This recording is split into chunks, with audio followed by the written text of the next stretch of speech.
অনেক ছেলে আছে পরীক্ষা ফেল করে, মা বাপ কথা কয় না, ফেল করছে কথা কয় না, 2-3 দিন কথা বলে না। এখন ছেলের নাম মন্টু, তার এক বন্ধু আছে তার নাম ডবলু। ডবলু কয়, মন্টু তোর মুখ কালাকে কয় যে ফেল করছি, মা বাপে আর বাদ দেয় না, কথাও কয় না। তাতে অসুবিধা কি? নতুন ইন্ডিয়ান ফিল্ম আসছে, চল দেখবো গিয়ে।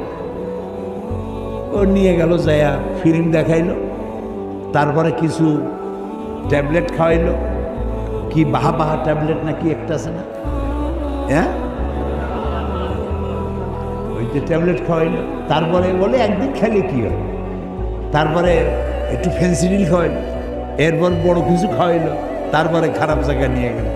3 দিন যে আপনি কথা বলেন নাই, কি মারাত্মক কাজ করেছেন আপনি কি জানেন? আপনি সর্বনাশ করেছেন আপনার কলিজার টুকরা সন্তান।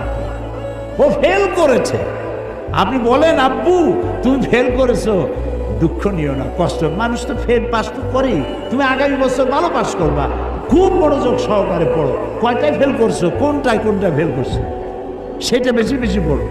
আদর করিয়া যদি ঘরে নিতে পারেন, সেই বাচ্চাটারে আপনি ঘরের বাইর করবেন কেন? আপনার সন্তান, আপনি শত্রুতা করে ঘরের থেকে বের করে দিবেন কেন?